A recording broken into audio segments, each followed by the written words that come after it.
Fala galera, sou o Guilherme Campos. Hoje nós estamos aqui com o psicólogo Jefferson Henrique. Mais uma vez, bem-vindo. Obrigado. E nós vamos falar sobre um assunto que vem assolando o mundo todo, né? Que é o coronavírus.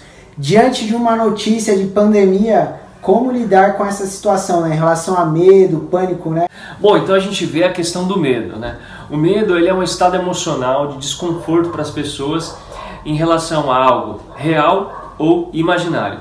Quando a gente fala sobre real, é o contato que ela tem com aquela realidade em relação, por exemplo, ao coronavírus. Isso vai trazer uma questão de medo, de fobia para a pessoa. E quando a gente vê a questão imaginária, é como uma questão interna, o que a própria pessoa vai pensar em imaginário.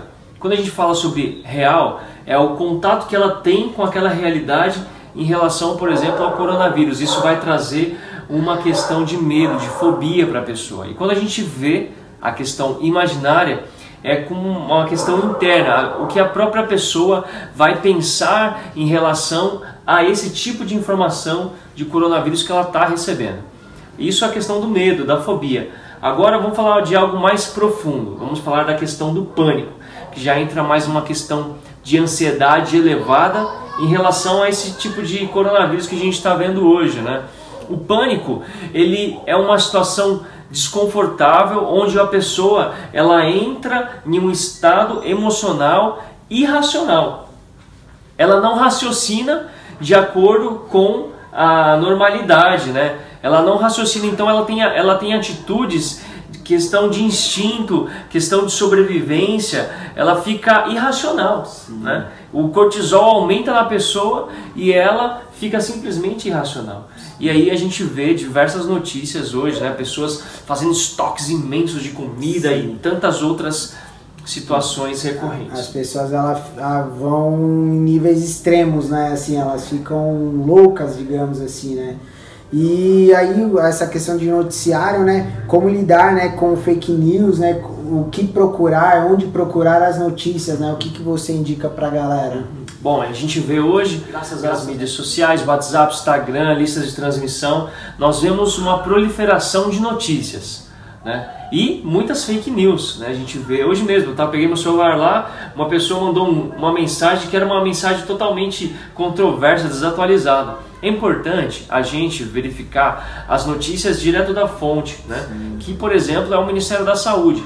Você entra lá no Ministério da Saúde e você vai ver orientações, você vai ver informações em relação a sintomas, à doença em si, que isso é mais confiável para você ter atitudes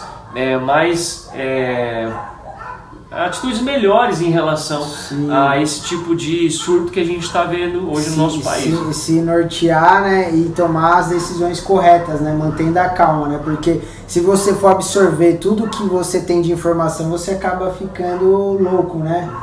E quais são as orientações diante de quarentena, diante de não poder ir em alguns lugares com o público? O que você indica para a galera? Ficar em casa? Qual a questão? Sim, eu tenho visto que a gente tem que seguir essas orientações que a gente está tendo aí do Ministério da Saúde, né? A questão da higiene, de lavar as mãos, né? Não ficar em lugares com muitas pessoas. E aí tem a questão que está mais evidente hoje, é a questão do isolamento social e a tendência é que isso aumente, né? E isso tem um impacto emocional. Por quê? Porque as pessoas ela têm uma rotina, ela acorda, vai lá, trabalha, depois ela chega em casa, ela vai no mercado, faz diversas coisas. E com essa questão do isolamento social que a gente está vivendo hoje, muitas pessoas vão se sentir afetadas emocionalmente, né? Sentir que elas não estão produzindo, que elas não estão fazendo algo em relação ao próprio surto da doença, né? Então você vê como que a mente da gente é, né? Então é muito importante nesses tempos nós verificarmos as fontes de notícias e também manter a calma para não entrar em pânico, para não virar um caos total. Sim. Vamos manter a calma.